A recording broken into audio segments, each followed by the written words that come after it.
Bonjour à tous et bienvenue à cette nouvelle édition d'information dont voici les titres. Elle s'identifie comme une défenseure des droits de l'enfant. Maître Alessandrine Saïzonou s'investit dans l'assistance juridique aux enfants brimés ou maltraités. Nous irons à sa découverte. Une première bonne impression sur votre personne peut vous faire obtenir un emploi. Entre une tenue simple et de classe, que faut-il porter pour un entretien d'embauche? Une spécialiste en style vestimentaire nous aide à mieux faire un bon choix. Et puis au Sénégal, de nombreux salariés, notamment les femmes, veulent opter pour le télétravail pendant le Ramadan. Objectif, parvenir à concilier responsabilité professionnelle et obligations familiales.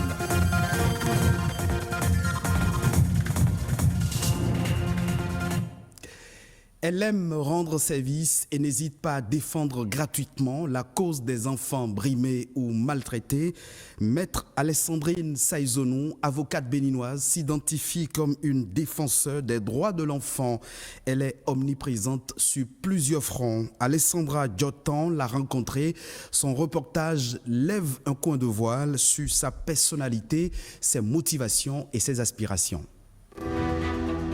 La table des lois et le maillet représentés sur ces images sont des symboles de la justice. Un monde juste et équitable pour les enfants, c'est le rêve de plusieurs acteurs. En voici un.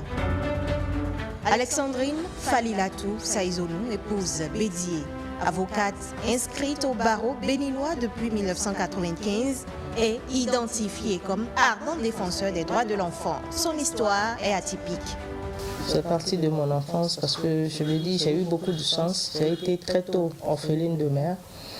Mais j'aurais pu connaître la violence familiale et tout. J'ai eu un père merveilleux, des tantes, des oncles qui étaient là, qui m'ont donné beaucoup de chance, qui m'ont évité la douleur et qui ne m'ont pas soumise à des privations, à des violences. Je me suis dit, en grandissant, pourquoi ne pas donner cette chance-là à des enfants qui n'ont peut-être pas la chance de naître dans des familles comme la mienne. Outre ces autres domaines d'intervention, cela fait plus de 2 décennies qu'elle s'évertue à défendre la cause de l'enfance. En exerçant ce métier, lorsque j'ai prêté serment, j'ai constaté qu'on voyait beaucoup d'enfants en conflit avec la loi, mais qui sont jugés comme des adultes, qui sont là sur les bancs du matin jusqu'au soir, des fois enchaînés, pour rien, pour un paquet de sucre volé. Dès que je vois un enfant traîner dans les juridictions, c'est d'aller vers cet enfant ou ses parents pour savoir pourquoi l'enfant est là. Parce que l'enfant n'a pas sa place au niveau des juridictions. Le Code de l'enfant est sa principale référence dans le domaine. Les enfants en difficulté avec la loi. Ce type de justiciable n'aurait existé si les droits de l'enfant sont respectés, soutient l'avocate. Quels sont les droits? Je dis tous les droits des enfants me semblent être bafoués aujourd'hui. Le droit à l'éducation, à l'alimentation saine. Ils sont pleins encore au marché d'Antopa en train de vendre, malgré tout ce qu'on dit. La professionnelle de droit a à son actif plusieurs procès de gagner. La mise en place de la ligne d'assistance aux enfants et les autres efforts de l'exécutif dans le domaine sont à saluer. Mais il en faut plus. Et Maître Saïzonou en appelle à une prise de conscience collective. Quand j'ai l'occasion de parler à certains gouvernants, je leur dis ce que je pense. Entre autres recommandations, c'est qu'au niveau du ministère de la Famille, qu'il y ait un budget autonome pour l'enfance. Nous sommes devenus un peu trop égoïstes. C'est vrai que la vie est très dure, chacun court après le quotidien, mais ce n'est pas ça qui va nous empêcher d'avoir un regard pour les enfants autour de nous. Parce que je le dis, ce Bénin, nous le laisserons aux enfants. Et nous avons besoin de laisser ça à des enfants qui sont sains. Moi, de ma petite place, je continuerai à dénoncer. Altruiste de nature, Alexandrine Falilatou Saïzonou, épouse Bédié, défend également les causes liées au genre, étant membre fondateur de l'Association des femmes avocates du Bénin. Parlons mode à présent. Savez-vous que pour un entretien d'embauche réussi, il faut une tenue vestimentaire adéquate? Pour une bonne première impression, il est capital de rester sobre et de privilégier l'élégance et le classique. Que faut-il porter pour un entretien d'embauche?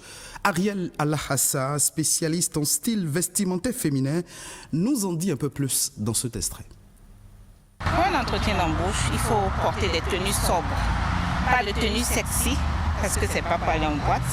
Il faut porter des chemisiers, des robes tailleurs, des vestons ou des ensembles tailleurs, pantalons, vestes, jupes, vestes. Je pourrais citer 4 couleurs. Le noir qui représente le leadership, le bleu nuit qui représente la créativité et le travail en groupe. La couleur blanche qui montre votre sens de l'organisation et votre côté méticuleux. Ensuite, le gris qui représente un peu aussi l'esprit de créativité. Quand on a par exemple une poitrine forte, il faut éviter de mettre, pour aller à un entretien, de mettre des décolletés plongeants qui va faire voir l'essence de vos seins. Bon. Et il ne faut pas mettre aussi des cols roulés qui fermeront votre poitrine et la poitrine sera taxée. On verra plus la forme de votre poitrine. Bon. Il faut miser sur des tenues moins serrées. Quand par exemple, si on a les hanches, on ne peut pas mettre du pantalon pour aller à un entretien d'embauche. Le recruteur aura juste les yeux sur vos rondeurs. Il faut peut-être porter un pantalon un peu évasé, pas slim, un peu évasé, ça va un peu équilibrer la morphologie au niveau de vos hanches. Il ne faut pas porter des sandales, il faut mettre des escarpins, des ballerines. Des ballerines à petits talons. Des talons qui vous permettront d'être à l'aise quand vous serez assis et vous ne serez pas stressé, nerveux. Parce que quand vous portez une chaussure qui fait mal au pied, et puis une chaussure dans laquelle vous avez du mal à marcher, votre nervosité se fera ressentir par votre recruteur.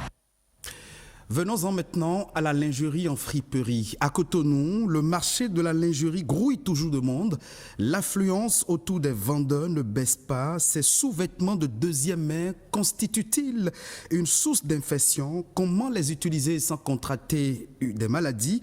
Élément de réponse dans ce reportage tourné avant la pandémie de la Covid-19. Au marché Misebo, les marchands de lingerie se frottent les mains. Pour cause, l'affluence de la clientèle est à la taille de la diversité des articles. Tout s'y trouve, petites culottes, soutien-gorge, collants rembourrés encore appelés fausses fesses et bien d'autres sous-vêtements. Aucune gêne quand il faut se procurer de la lingerie d'occasion. La friperie, c'est quelque chose que moi j'aime très bien. Depuis quand moi je porte les friperies, je n'ai pas encore eu cette maladie d'infection. Donc, nos clients aussi n'ont pas encore dit qu'en portant les friperies, il y a les infections comme conséquences. Moi, j'achète les soutiens-gorge simples ou rembourrés. Ça n'a aucun inconvénient. C'est très bon, c'est de bonne qualité et moins cher. C'est donc la qualité qui explique cette préférence. Les sous-vêtements de premier choix sont les plus convoités. Ils semblent neufs et gardent leur étiquette. Les autres sont plus usés et moins coûteux. Exposés et accessibles à tous, toutes les bourses y trouvent leur compte. Le achuta, comme on l'appelle communément ici au Bénin, serait désinfecté depuis ces différents pays d'origine. Mais cela ne rassure pas toujours. Je n'achète pas les sous-vêtements en friperie parce qu'il y a beaucoup de déchets. Il y a des gens qui ont déjà porté que je ne peux pas porter parce que ça donne beaucoup de maladies en fait. Les slips soutiens pour friperie, moi j'aime pas ça. J'ai peur pour les maladies. C'est pour cela que je ne paye pas les slips de friperie. Si la lingerie est à choisir avec minutie, le achuta requiert plus d'attention. Selon les spécialistes, le mauvais conditionnement et la poussière pourraient le rendre nocif pour la peau. Déjà, lié aux caractéristiques de la lingerie elle-même, qu'elle soit neuve ou en friperie, on sait que les sous-vêtements en polyester avec des fibres synthétiques sont beaucoup plus pourvoyeuses en fait d'infections vaginales. Au niveau des soutiens, on peut avoir des mycoses et des infections au niveau de la peau aussi. Chez les hommes, on pourra avoir probablement plus d'infections cutanées. On peut avoir des mycoses par exemple au niveau de la verge, au niveau des testicules. La lingerie en friperie, c'est bon. Mais l'idéal est de s'abonner à la lingerie neuve pour éviter toute infection ou contamination. Hors de nos frontières à présent, au Togo, comme dans de nombreux pays africains, profitant de la pénurie de logements, des propriétaires imposent des conditions de location abusives. Le gouvernement a décidé de réguler le secteur. Les autorités envisagent en effet de plafonner la caution et la garantie de loyer et de fixer des procédures relatives au bail d'habitation. Un projet de décret a été déjà examiné dans ce sens jeudi dernier. Des consultations vont se poursuivre dans les prochains jours avec des divers acteurs concernés. Direction le Sénégal. Le télétravail a des avantages en ce mois béni de Ramadan. Des avantages relevés par des femmes qui ont choisi de travailler de chez elles. Ces maîtresses de maison et cadres d'entreprise arrivent ainsi à concilier responsabilité professionnelle et obligations familiales. C'est un sujet de Fanta Badji. Le Ramadan, obligation pour les femmes de s'occuper du repas pour la rupture du jeûne. Celles qui se rendent au bureau concilient difficilement responsabilité professionnelle et obligations familiales. Madame Si, en mode télétravail, s'en sort plutôt bien. Si j'étais au bureau quand même, ce serait de 8h jusqu'à 16h. Mais là, entre deux réunions, je peux courir vite fait à la cuisine, préparer quelque chose ou bien superviser avec la servante, voir ce qu'elle fait et revenir m'asseoir. 13h, quand les enfants reviennent de l'école, avec la nounou, on s'occupe d'eux. Après avoir mangé, je les mets au lit, font une sieste et moi j'en profite pour avancer vraiment. Parce qu'après la sieste, quand ils vont se réveiller, là, il y aura tellement de bruit que je ne vais pas pouvoir me concentrer. Bien que loin de sa hiérarchie, Madame Si s'est imposée une certaine rigueur professionnelle. L'environnement familial semble aussi avoir stimulé ses performances. On se donne beaucoup plus en télétravail que quand on est au bureau. Quand tu es à la maison, tu te concentres, tu travailles mieux. Moi, en tout cas, je dis que... J'ai remarqué en fait que la productivité a augmenté avec le télétravail. Parce que là, on se concentre sur le boulot. C'est vrai qu'on est à la maison, mais aussi, c'est bien d'être à la maison. Par exemple, aujourd'hui, si on est au bureau et que nos enfants sont malades, on n'est pas concentré. Là, aujourd'hui, mes enfants tombent malades. Je suis à côté, je m'occupe d'eux, je travaille. Madame Diaye, manager dans une structure de la place, a fait le même constat. Le travail à domicile motive davantage les femmes. Je travaille à partir de la cuisine. Ah bon? Qu'est-ce que tu prépares aujourd'hui? Il y a des collègues qui ont été beaucoup plus performantes et proactives en télétravail. La célérité du traitement des dossiers, la rapidité et tout, c'est fait de manière très significative. Avec le Ramadan, on a plus de temps quand même parce que toute la journée, il n'y a presque pas à faire à manger ou bien à servir. Donc on peut faire le travail toute la journée et l'après-midi quand même, jouer un peu le rôle de femme et de mettre en place un bon dogu. Investie de hautes responsabilités, Madame Dia est obligée de procéder au télétravail à temps partiel.